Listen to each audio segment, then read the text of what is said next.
Graça e paz, irmãos, graça e paz, adolescentes, tudo bem com vocês? Eu estou bem, graças a Deus, mantendo aí o distanciamento social, né? Mas ainda bem que nós temos aí a tecnologia que nos permite não pararmos, né? De estudar aí a palavra de Deus.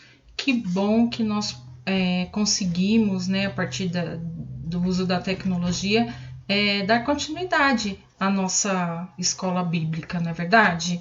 Que bom! E hoje nós vamos continuar a lição 3, né, intitulada de Um Conselheiro e Tanto.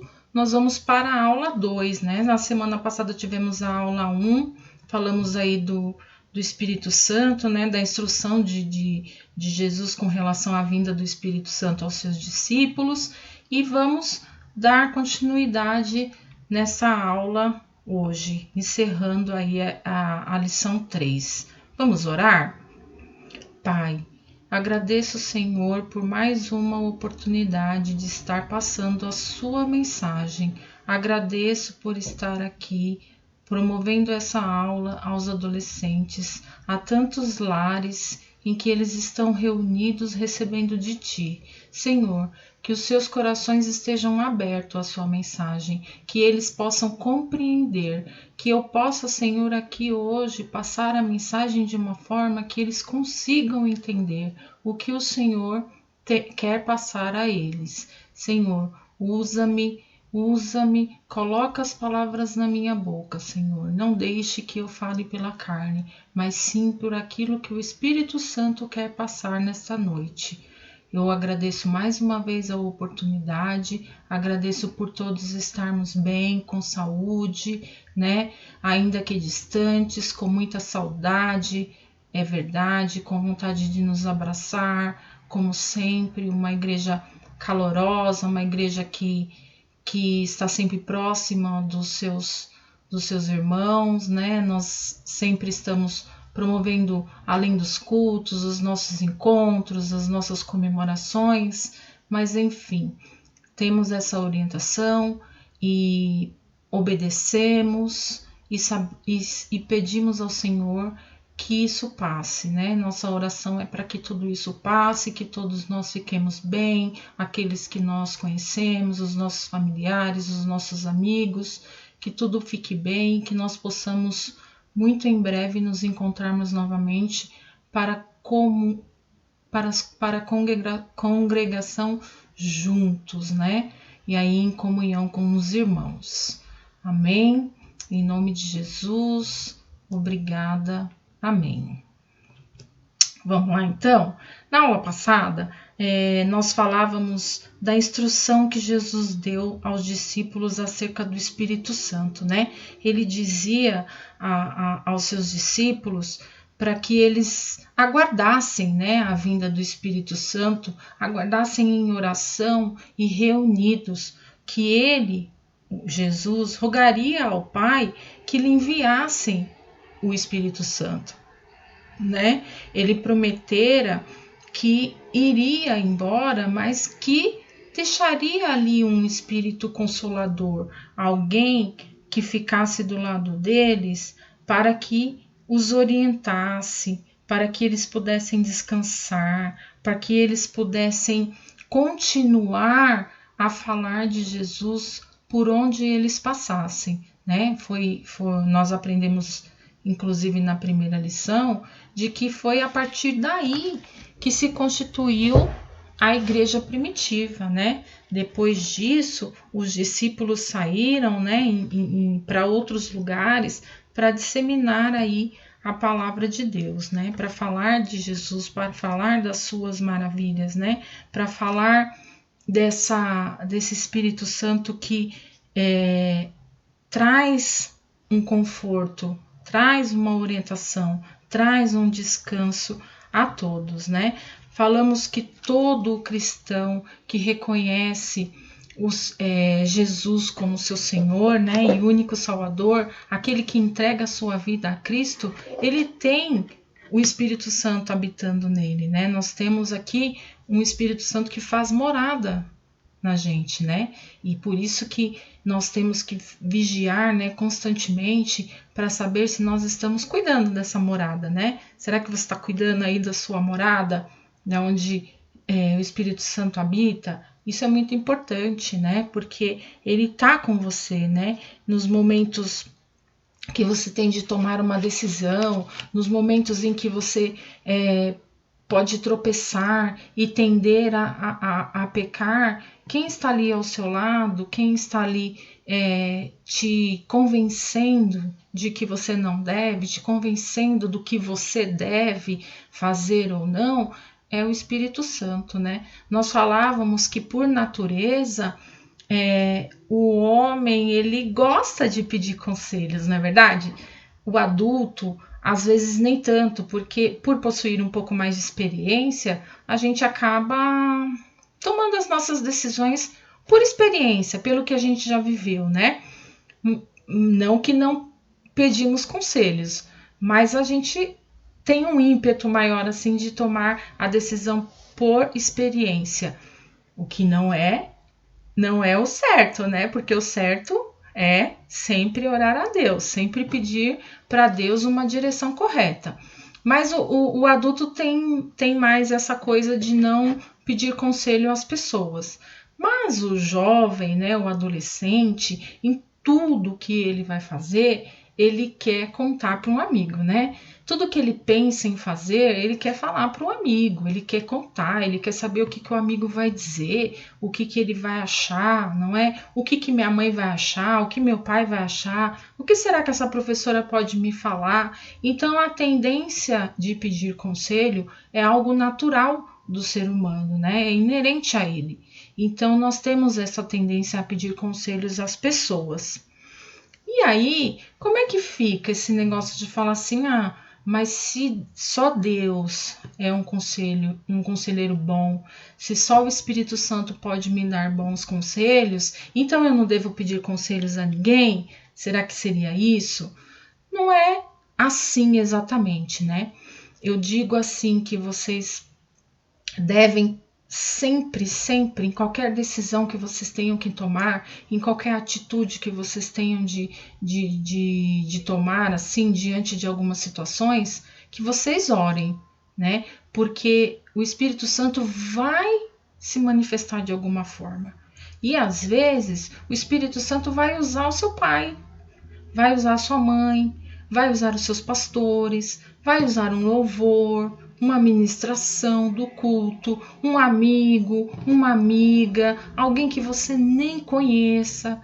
Então, assim, o Espírito Santo ele tem várias formas de se manifestar na hora de aconselhar, mas você tem que estar sempre com os ouvidos atentos, não é? Os ouvidos eles têm que estar atentos a ouvir a voz do Senhor, seja ela como for, seja com qual instrumento ele se manifeste, você tem de estar atento. Então, nas suas orações, quando você tiver que tomar uma decisão, fazer uma escolha, sempre peça a ele que escolha a forma que você vai conseguir entender, que você vai conseguir compreender, né? E eu tenho certeza que se você estiver com seu coração aberto, que você estiver ali atento aos conselhos de Deus, com certeza você vai saber identificar esse momento, vai saber que é de Deus, que aquele conselho que aquela pessoa ou qualquer outro meio é movido pelo Espírito Santo, né?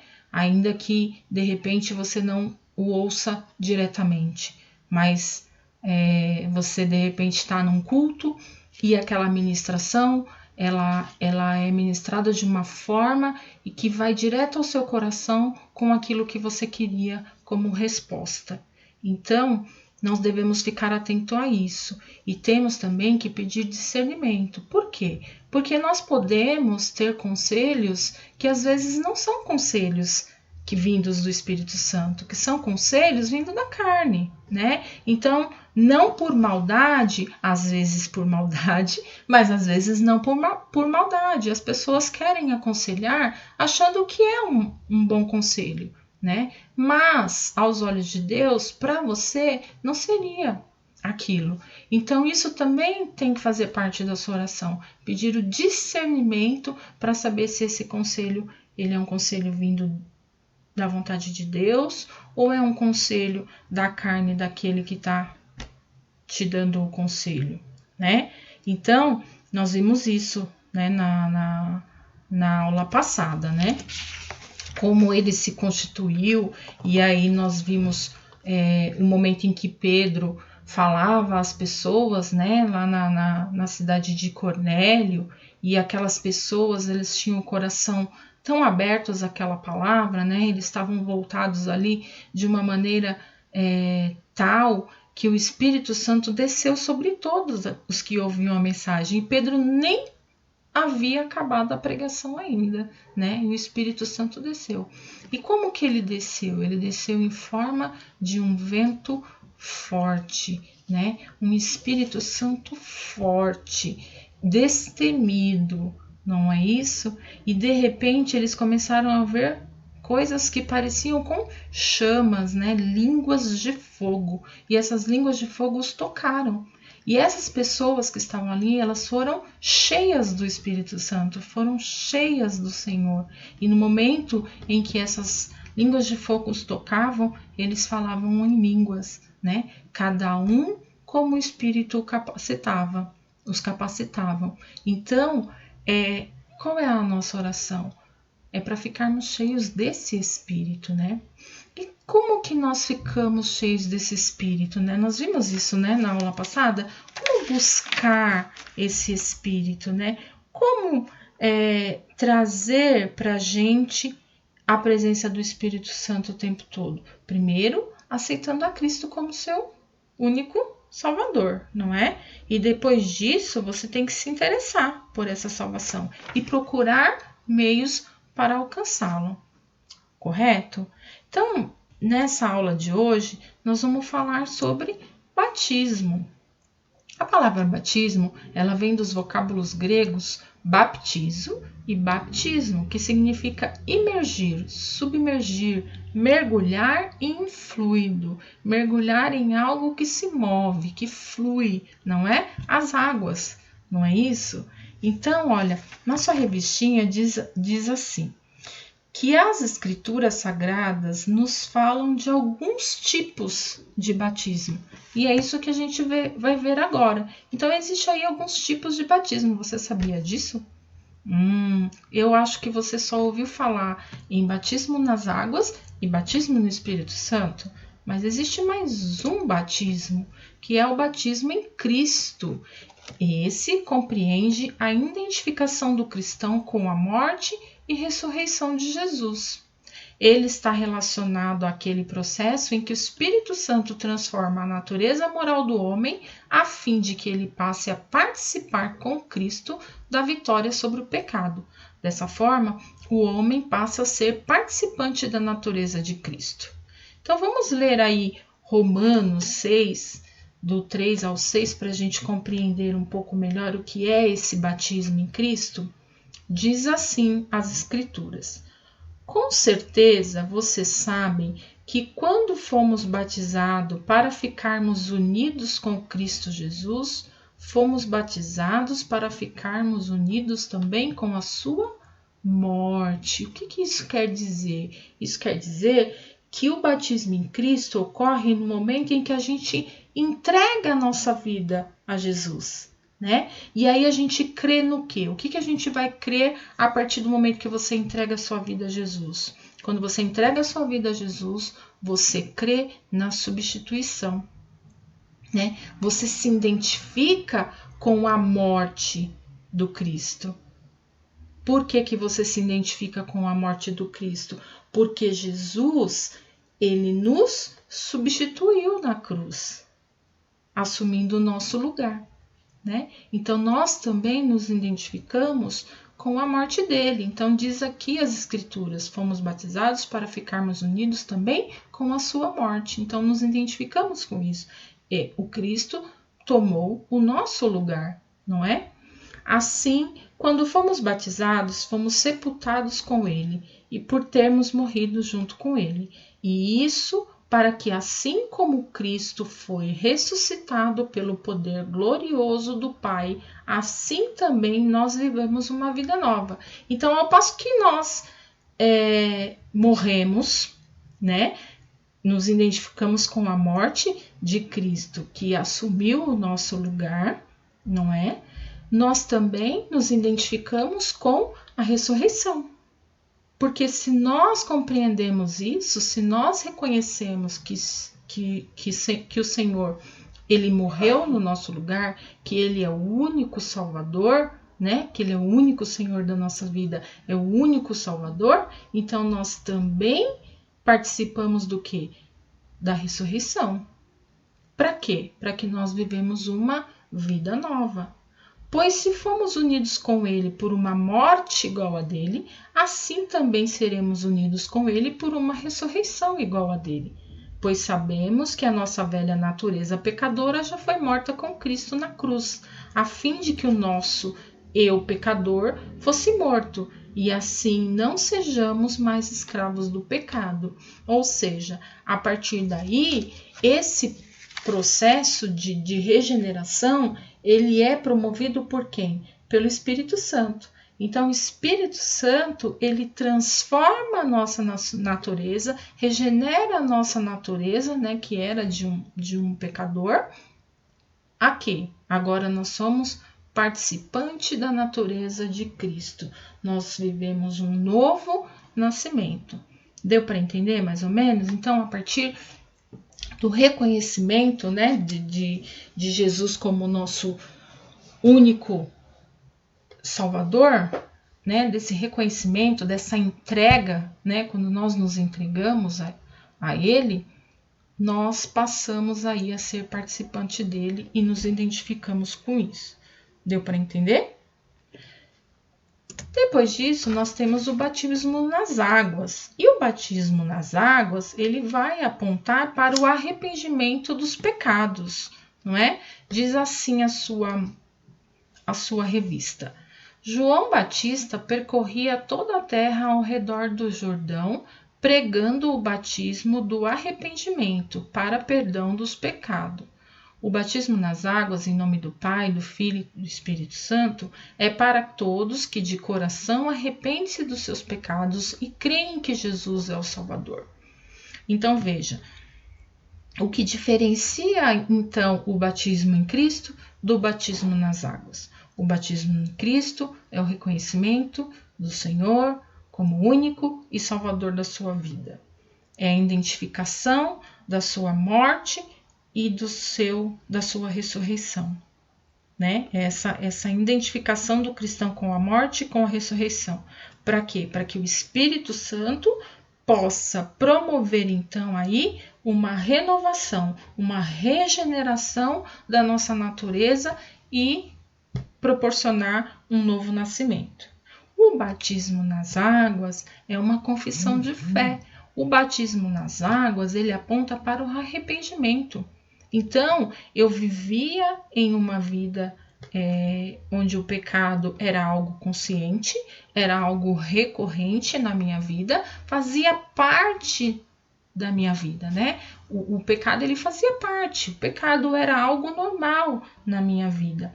E a partir do momento que eu me arrependo disso, né, que eu me proponho a batizar nas águas, eu estou reconhecendo publicamente que eu estou me arrependendo desses pecados.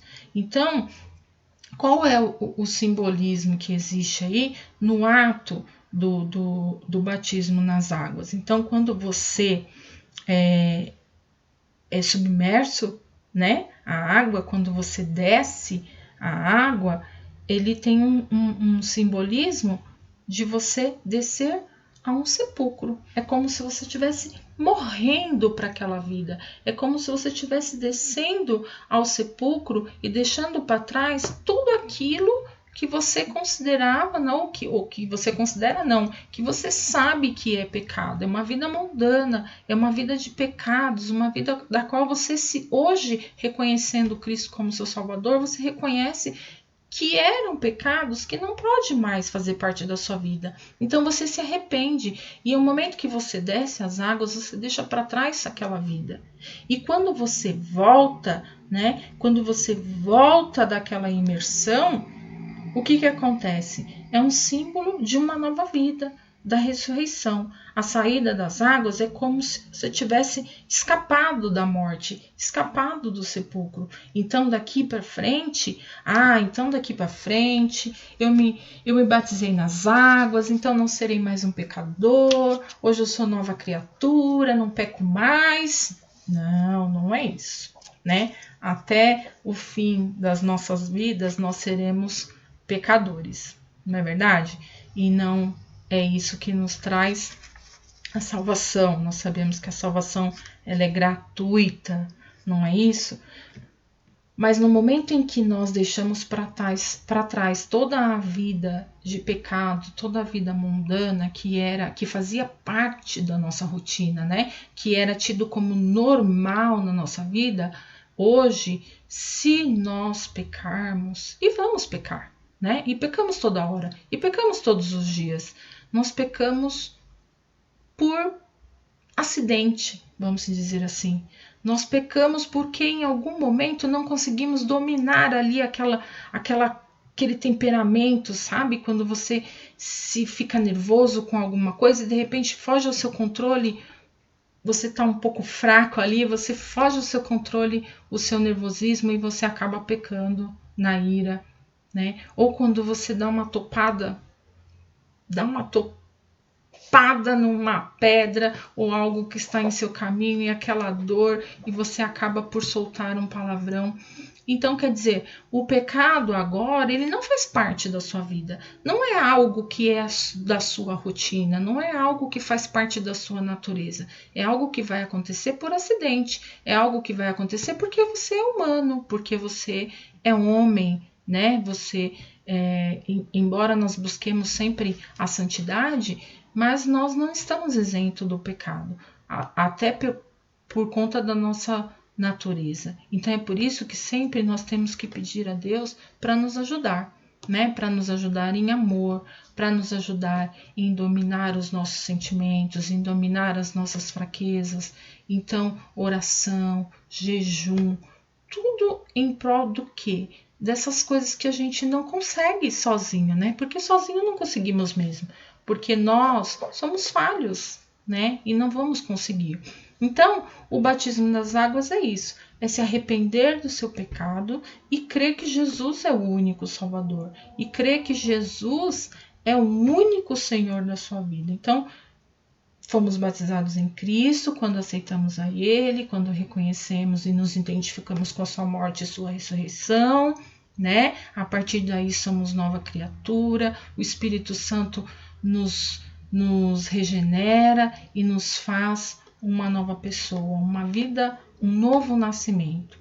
Então, nós vamos lá e diante do público, diante da igreja, confessamos essa nossa fé, né? Confessamos a todos que nós cremos neste Jesus, que é o Salvador. E aí eu me arrependo do que eu fiz, eu me arrependo dos meus pecados, porque, enfim, ele morreu por mim. Não é? Então, me arrependendo dos meus pecados, quando eu desço as águas, eu deixo para trás. Eu deixo para trás aquela vida que antes era uma vida de pecado, uma vida que o pecado fazia parte de mim. E hoje ele não faz mais. Eu vou pecar, mas eu vou me arrepender imediatamente. O Espírito Santo vai me incomodar quando eu estiver prestes a fazer isso. Sabe? Quantas vezes você não sentiu raiva de alguém ou de algo que não saiu da maneira que você queria? Quantas vezes você foi tomado assim, vontade de xingar, vontade de ir contra, vontade de... Quantas vezes alguém falou alguma coisa para você que você achou injusto? Não, mas não é justo que fale assim comigo. Mas o Espírito Santo hoje te incomoda para quê? Para que você seja uma pessoa justa, para que você não peque. Então, Não é justo que ele fale assim comigo, mas não é justo que eu peque me irando e cometendo o pecado. Então eu posso até sentir, mas no momento em que eu sentir o Espírito Santo, ele vai me incomodar, porque agora, como nova criatura, o Espírito Santo habita em mim, né? Então, em alguns momentos, é por isso que a gente fala que ele é um bom conselheiro, né? O conselho não é só chegar e falar assim, você vai fazer assim, você vai fazer assado, você escolhe isso, você escolhe aquilo. Não é só isso. O conselho do Espírito Santo também aponta para a incomodação, né? Quando a gente vai fazer alguma coisa que a gente não sente uma paz, né? Naquilo, que a gente começa a ficar meio aflito, alguma coisa está errada. Porque tudo que é vindo de Deus é algo que nos dá paz, né? Podemos dizer, neste momento, esse é um momento que nós vivemos com medo, não é verdade? Nós não podemos sair, nós não podemos nos encontrar com as pessoas que nós amamos se essas são mais velhas, não podemos voltar a ver os nossos amigos, a estar junto com os nossos amigos, a participar de festas, de aniversários. Então, a gente não pode estar junto com as pessoas nesse momento, né? Então, é algo que é ruim, é algo que dói, é algo que faz, às vezes, você ficar nervoso. Nós não estamos acostumados a ficar dentro de casa, presos dentro, né? Que nem no meu caso, que é um apartamento. Eu mal consigo ver a rua, então eu mal consigo aqui dentro sentir o clima, né? Hoje eu saí para levar a cachorra na rua e eu percebi o quanto estava quente, né? E ainda estava gelado no meu apartamento. Então a gente mal tem essa percepção do clima, né? Dentro de um apartamento, muitas vezes. Isso não é uma coisa que a gente está acostumado, mas é algo que é necessário, né? É algo que a gente tem de obedecer, porque assim foi nos pedido, né? Assim foi nos orientado para o nosso próprio bem. Então nós aqui estamos. Então, onde eu quero chegar com esse raciocínio, né? De estarmos sendo orientados a ficar longe das pessoas, a ficar aqui dentro. Eu quero chegar no raciocínio de que, por mais que não seja algo da nossa rotina, por mais que nós não estejamos acostumados, por mais que nós sintamos falta dos nossos, né? Nós conseguimos ficar tranquilos, né? Eu não sei você, mas eu fico tranquila.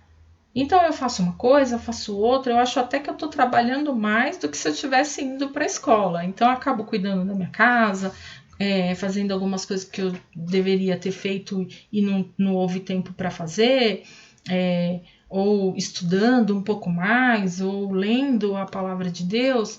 Então, e quem é que me conduz a fazer todas essas coisas para que eu não fique prostrada no sofá, muitas vezes pensando besteira, para que eu não fique diante da televisão ouvindo só coisas ruins e o número de mortes crescendo, e isso vai mexendo com o seu psicológico, não é verdade? Meu Deus, está chegando perto, ai, morreu fulano, morreu ciclano, está chegando perto de mim, será que vai atingir a minha família? Então, para que esse medo não tome conta da gente, quem é que está aqui na minha casa? Quem é que a gente traz para casa e está aqui nos mantendo firme, tranquilos? E por mais que nós sintamos medo, por mais que eu sinta medo, eu tenho a tranquilidade do Espírito Santo. Eu tenho a tranquilidade de que a minha casa está protegida, que os meus estão protegidos. E ainda que algum mal consiga chegar próximo, eu tenho certeza de que Jesus é comigo, né? Que o Espírito Santo é comigo e que eu irei passar. Não é assim que a gente tem que pensar? Não é verdade? Então aí está a diferença em você ter o Espírito Santo habitando em você, certo? E um outro batismo é o batismo no Espírito Santo. E nós já estudamos, né, lá em Atos 2, do 1 ao 4, nós lemos isso no início da escola bíblica, já vimos como aconteceu esse marco, né, que no dia de Pentecostes ocorreu um importante evento para os cristãos. Qual foi esse evento? A descida do Espírito Santo, né? Esse foi o marco do princípio da Igreja do Senhor Jesus aqui na Terra. Então, Jesus pediu para os seus se reunirem em oração e aguardar a vinda do Espírito Santo. Então, qual foi a primeira coisa aí que aconteceu que nós devemos fazer também? Orar, não é? Jesus pediu para os discípulos e os seus se reunirem, ficarem juntos e orar. Ele pediu para eles aguardarem, esperarem. Não foi no dia seguinte, não foi à noite, não foi na manhã seguinte, não foi 2, 3 dias depois. Foi muito tempo depois que o Espírito Santo veio. E eles ficaram lá, reunidos em oração, reunidos falando de Jesus. Então, qual a segunda coisa? Seria a primeira, né? Eles obedeceram a Jesus. Eles oraram. Então nós devemos orar. Nós devemos ser obedientes. E é uma oração, uma simples oração? Hoje eu vou orar para que eu seja batizada no Espírito Santo, para que eu seja revestida desse poder, né? E que eu possa ser testemunha de maravilhas, dos sinais. Será que é só isso? Essa oração, ela tem que ser incessante. O que é uma oração incessante? É uma oração que não tem fim. É uma oração que você não se cansa. Você não se cansa de buscar o batismo no Espírito Santo. Certo? Então nós precisamos crer que Ele existe, que Ele habita em nós, porque nós já reconhecemos que Jesus é o Senhor das nossas vidas. Nós já reconhecemos. Nós já nos identificamos com sua morte, com sua ressurreição. Nós já descemos as águas, nós já confessamos a nossa fé. Então nós cremos nesse Espírito Santo. Amém?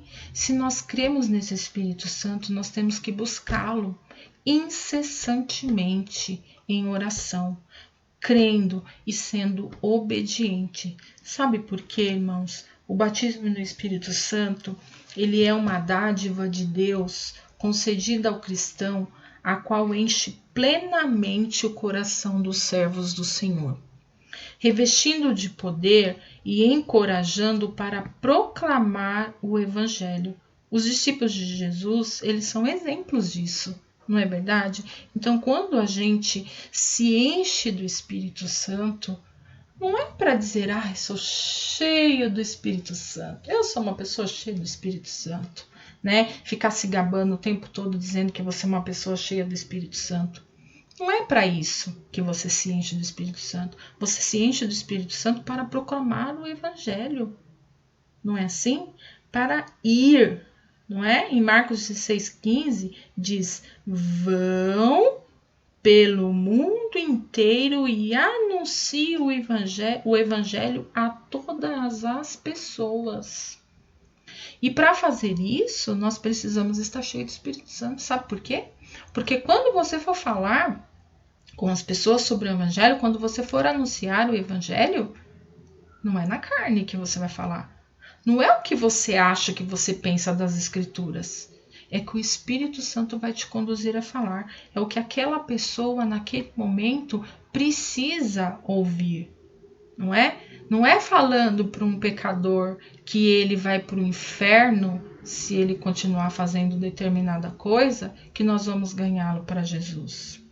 Então, nós temos de ter sabedoria. E temos que ser cheios do Espírito Santo para isso, para ter sabedoria, para saber o que falar. E quem vai nos conduzir nessa propagação do Evangelho aqui fora? É Ele, é o Espírito Santo. A consequência desse revestimento de poder não deve ficar limitada aos templos, alegrando os cristãos em cultos avivados, mas sim precisa levar a igreja a cumprir a ordem de Jesus. Qual é a ordem? A ordem, vão, ide pelo mundo. né? Anuncie o evangelho a toda criatura. É isso que nos diz as escrituras, né? Então, assim, o avivamento, né? O batismo no Espírito Santo dentro da igreja, falar em línguas, ter a manifestação desse poder é lindo, é maravilhoso. Mas o que Jesus nos instrui é para anunciar a palavra dele aos nossos amigos, aos amiguinhos da escola, aos amigos do condomínio, da rua, aos nossos familiares que ainda não conhecem a Jesus, né? Aquela pessoa que você sentou ao lado no ônibus, talvez ele esteja precisando de uma palavra. E se você tem uma abertura para falar, fala de Jesus. Não vai fazer fofoca. Não vai falar de, mas você viu quantas pessoas já morreram dessa Covid? Nossa, todo mundo vai pegar, vai morrer muita gente. Não fala de desgraça, anuncia boas novas, né? Anuncia que existe um Deus maior que tudo isso, que existe um Espírito Santo que habita, que pode habitar no coração dessa pessoa se ela reconhecer o Senhor como seu único Salvador. Não é isso? Nós precisamos entender que o batismo no Espírito Santo é um revestimento de poder que resulta da disposição do cristão em buscar estar cheio de Deus. Então você tem que estar disposto a isso, né? Disposto a buscar estar cheio de Deus. É importante ficar claro que esse revestimento do Espírito capacita o servo do Senhor a testemunhar dele e a pregar o evangelho com autoridade. Todavia, não leva o homem à salvação. Só podemos ser salvos pela graça, mediante a fé em Cristo. Isso nós podemos ver em Efésios, né? Em Efésios 2, 8, 9, diz assim, ó: pois pela graça de Deus vocês são salvos, por meio da fé. Isso não vem de vocês, mas é um presente dado por Deus. Então a salvação é dada por graça, né? É por graça. Então, pregar o evangelho com autoridade, se encher do Espírito Santo para que ele possa nos capacitar a esta pregação, a essa disseminação do evangelho para outras pessoas, não significa salvação, né? Porque essa já nos foi dada como presente de Deus, né? Mas significa o quê? Que nós estamos dando a oportunidade a outras pessoas reconhecerem Jesus como seu único Salvador, a outras pessoas terem esse privilégio de ter o Espírito Santo como um bom conselheiro. Vocês entenderam até aí? Agora é com você. Diariamente, encha-se do Espírito Santo. Diariamente. Encha-se desse Espírito que vai te orientar, que vai te consolar, que vai fazer com que você fuja daquilo que te afasta do Senhor, né? Então, todas aquelas coisas que você pode fazer, ou todas aquelas atitudes que você pode tomar e que vai levar ao afastamento do Senhor, se você estiver cheio do Espírito Santo, você vai ter forças para fugir disso, né? E assim você vai ser testemunha de Deus aqui na terra. Como é bom ouvir as pessoas dizerem: eu vejo Deus em você, eu vejo Deus nas suas atitudes, você é uma pessoa boa, né? Você reflete o verdadeiro cristão. É muito bom, irmãos, ouvir isso. É muito bom, amém?